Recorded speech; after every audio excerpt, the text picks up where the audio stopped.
যারা বলেছিলেন নির্বাচন হবে না অনিশ্চিত, সেই ষড়যন্ত্র প্রাথমিকভাবে আজকে বানচাল হতে চলেছে। আমরা আশা করি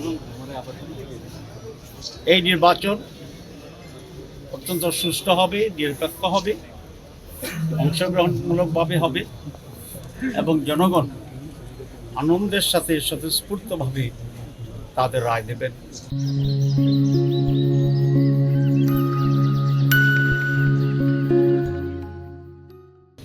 যেটা বিগত 3টি নির্বাচনে তারা বঞ্চিত হয়েছে।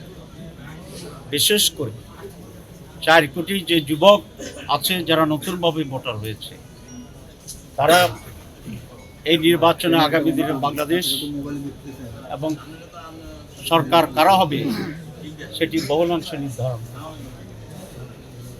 এই নির্বাচনের কয়েকটি বৈশিষ্ট্য বিশেষভাবে লক্ষণীয়। এক, এই নির্বাচনে আওয়ামী লীগ অনুপস্থিত আছে, আওয়ামী লীগ নেই।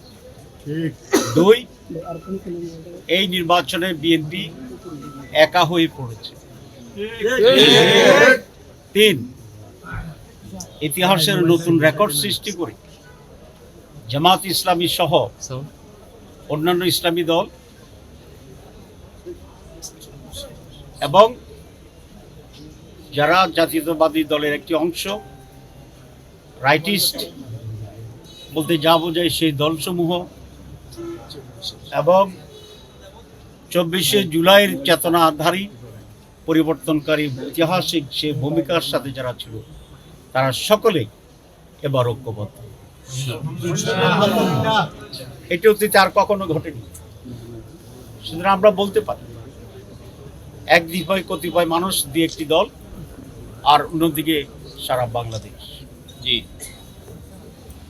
নির্বাচনের আইন শৃঙ্খলা ইনশাআল্লাহ আমি মনে করি যে একটি ব্যতিক্রম ধর্মী নির্বাচনী পোলারাইজেশন যেটা হয়েছে, এখানে জনগণের একটা ব্যাপক উত্তাল স্রোত তৈরির মাধ্যমে এবার এই জোটকে মানুষ বিপুল ভোটে নির্বাচিত করে সরকার গঠনের সেই সুযোগ করে দেবেন। আমি তো আশা করব যে এই সরকার নিরপেক্ষ থাকবেন, লেভেল প্লেইং ফিল্ড নিশ্চিত করবেন, আইন শৃঙ্খলা পরিস্থিতি নিয়ন্ত্রণে রাখার ব্যাপারে তারা খুবই আন্তরিক থাকবেন।